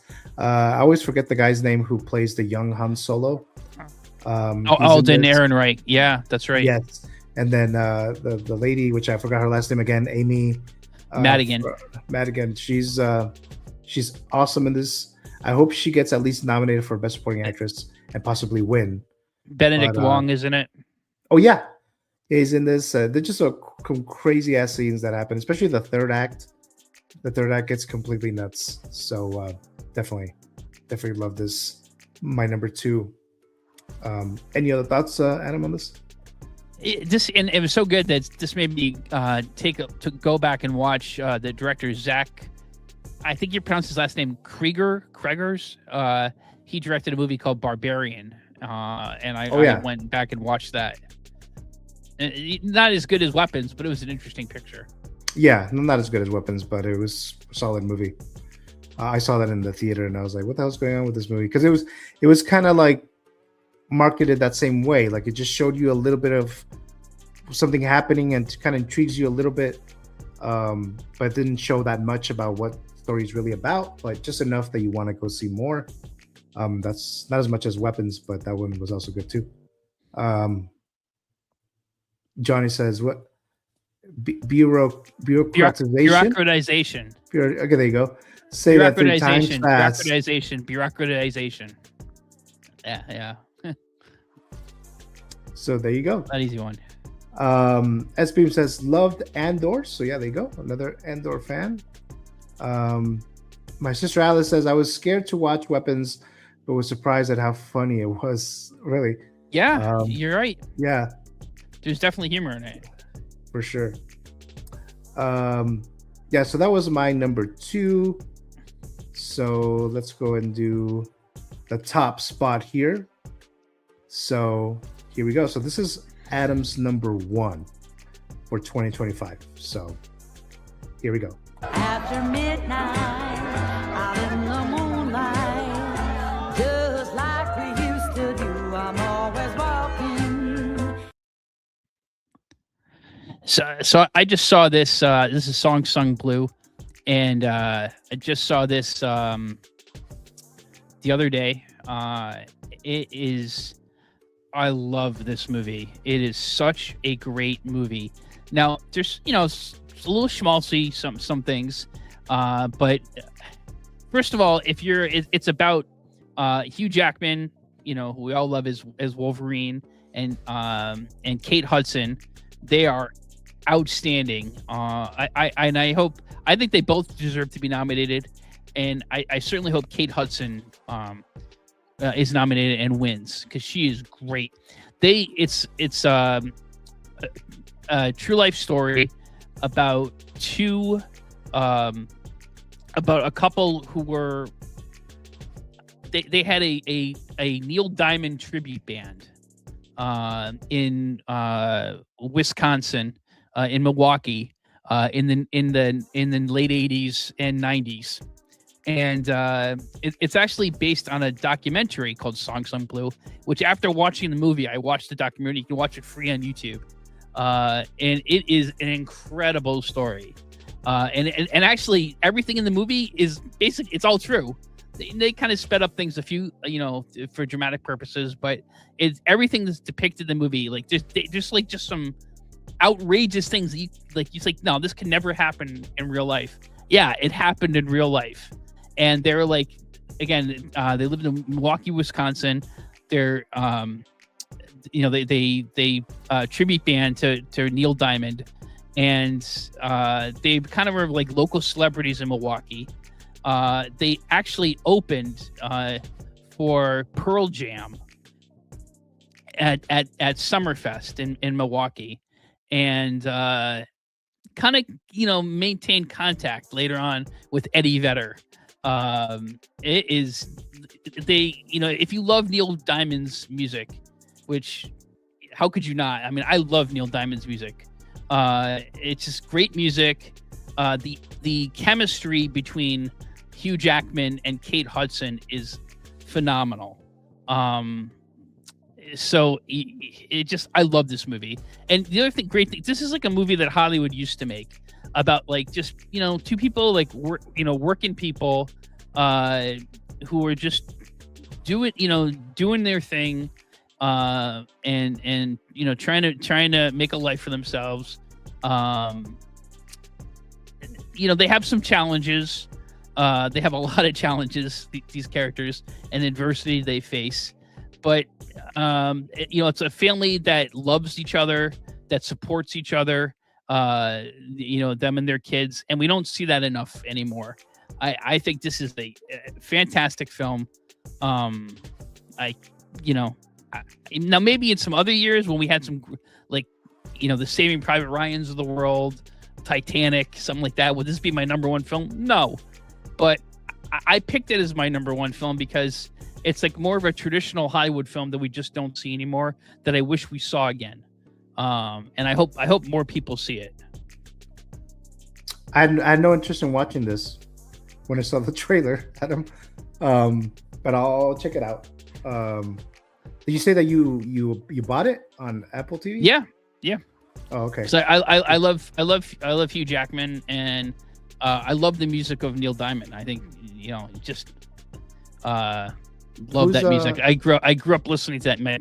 Grew up listening to that music. My folks listen to it. I love Neil Diamond's just great American music. Who's Neil Diamond? Just kidding. Come on. So I've been hearing some. And the other piece too is like, it shows like, if you ever if you're a fan of music, you see like a band, like a tribute band or someone or any band playing at a bar or a restaurant. A lot of times people are there, they're just eating their dinner, and you're not really paying attention to the performer playing. And you see it's not an easy life being just kind of like a local performer. It's not everyone ends up like Neil Diamond, not everyone ends up like Pearl Jam or Taylor Swift. Sometimes you just struggle through life, and and that's kind of this story. It's a great film. Yeah, Kate Hudson is getting some Oscar buzz. Not so much Hugh Jackman, but Kate Hudson, because she already got Golden Globe nom and the Actors SAG. So next week they might call her name. But I haven't seen this yet. But I do plan to watch it. And not too distant future, but planning on watching it soon. So that's Song Blue. That's Mr. 1 out of 12's number 1 film / TV series of 2025. So we have Alice saying, also I went to a concert and the guy who played Alex's dad was the opener. I'm not sure which one you're referring to, Alice. Let me know what you mean by who Alex Sue. Yeah, I'm not sure who you're referring to. Let me know. Johnny says, why do I get the feeling that Adam's wife made him watch this? The opposite. My wife didn't know about it. You know why I first heard about this film? Actually, I give credit to Film Threat, Chris Gore and Alan Ng. I watched their podcast. They're great music film journalists, and I think both of them actually have this at the top. Alan has this as his number 1 film, and Chris Gore has it as his number 2 film of the year, and I totally agree with them. That's when I first heard of it, and I love the music of again, I love the music of Neil Diamond. If anytime you've gone to a Red Sox game, you hear Sweet Caroline playing, and back before they started playing Sweet Caroline at Sox games, and they showed this in the film. Like, I remember being in college in the 90s, and you go to any like bar or club, and at some point in the night, the DJ would play Sweet Caroline, and everyone's, whatever conversations they're having or doing, everyone stops what they're doing and they do a sing along to that. And it kind of shows that in this room that people, whatever problems they have, people stop for a moment and they share in that love for that music. Oh, okay. Yeah, so this is out now if you want to, I think, buy it or rent it, I'm guessing. Yeah, it's on streaming, Apple, or I'm sure Amazon's got it too. Alice saying Alex from Weapons. Oh, okay. We got Figures and Fandom joining us. Hey guys, hello, there's Hey Steve. Thank you for joining us here. Much appreciated there. All right, so now we get to my number 1 spot there. So here we go. There are legends of people born with the gift of making music so true it can pierce the veil between life and death. So yes, Sinners.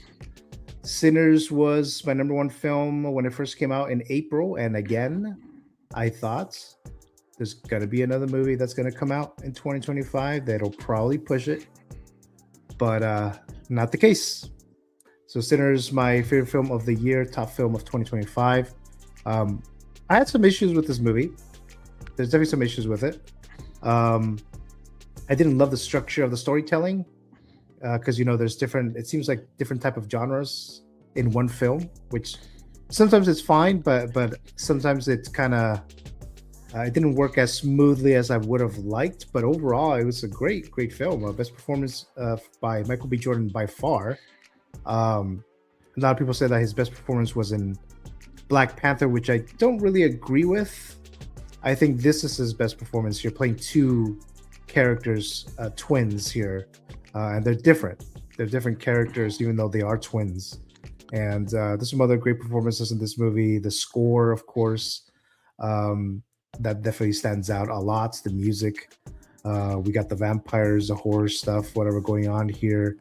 Directed by Ryan Coogler, who directed Black Panther and Fruitvale Station. Great cinematic experience for sure.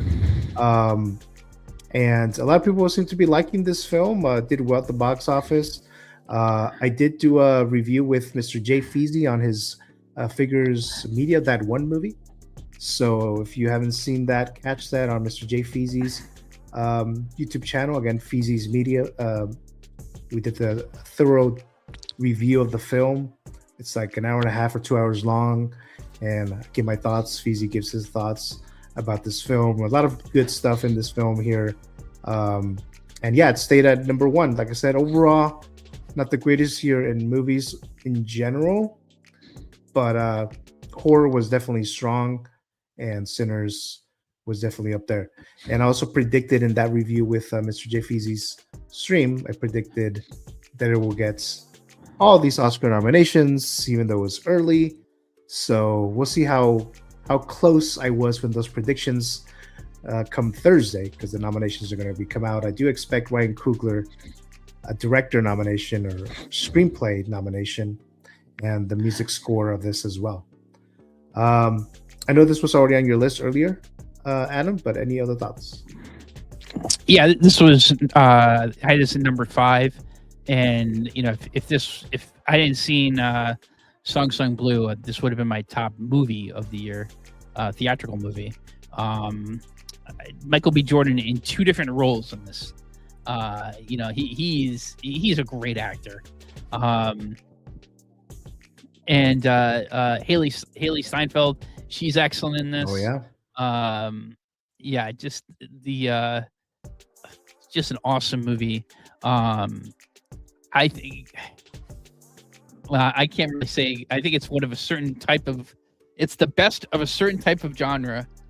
Since I saw a movie in 1987 by Joel Schumacher, and okay. Do your own research to see what I'm talking about. Mm-hmm. With Kiefer Sutherland. Oh yeah. Oh, he's gonna be in. He's gonna be in town in a couple weeks. Kiefer Sutherland? Yeah. He's going to be at CreepyCon that I'm going to at the end of January. And he's going to be there. They're doing a reunion photo booth. Photo op with that movie that you're talking about, because there's several actors who are in that movie that are going to be there too at the end of the month.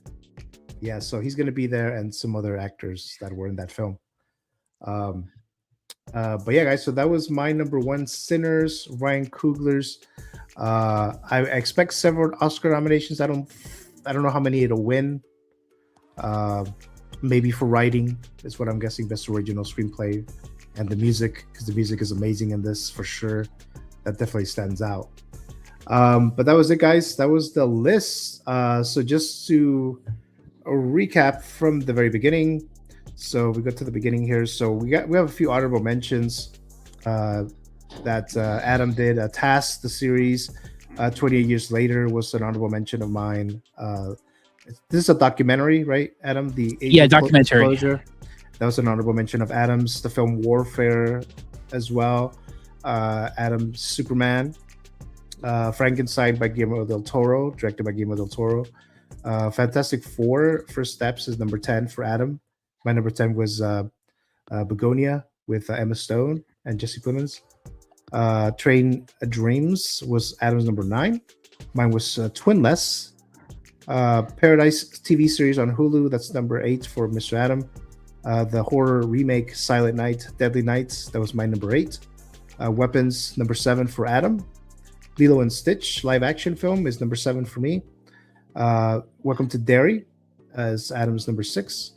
Final Destination Blue Lines is my number 6. Adam's number 5 was Sinners. Companion was number 5. The TV series Pluribus is Adam's number 4. Fantastic Four First Steps is my number 4. Stranger Things Season 5 is number 3 for Adam. Marty Supreme is number 3 for me. Andor Season 2 is number 2 for Adam. Weapons, number 2 for me. Song Sung Blue, number 1 for Adam. And for me, it's Sinners. So that's the list for 2025. I am planning on watching a couple more movies that are still released in 2025 as we get to the Oscar season and stuff like that. But that's it for this list. Mr. Adam, thank you so very much for being a part of this. Yeah, my pleasure. Appreciate your time here. So let me show what you got going on. So take it away.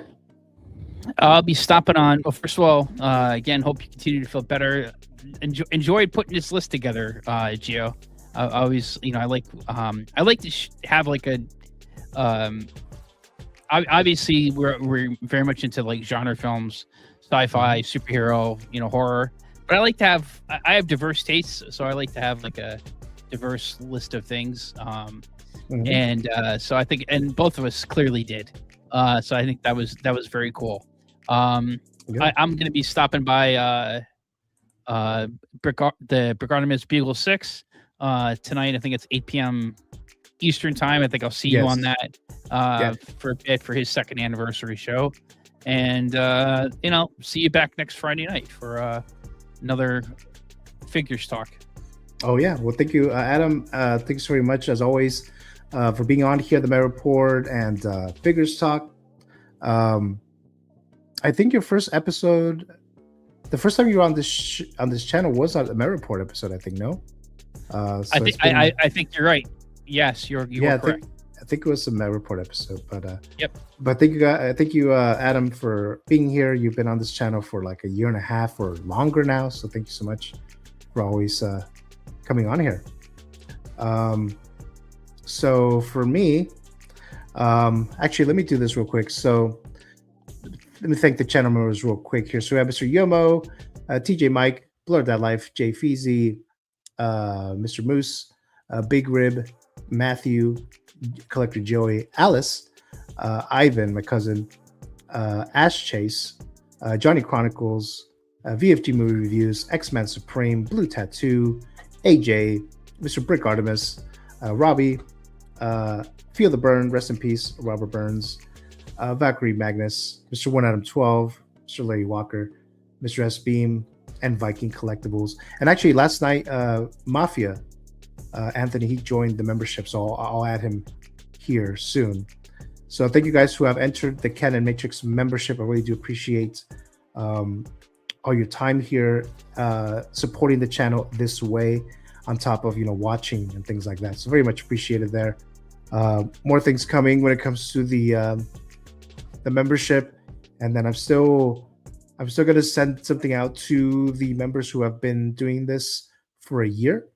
So keep an eye out. I haven't fully decided what I'm going to send you guys yet for the 1-year membership, but keep an eye out in your mailboxes and stuff like that. But so thank you so much there.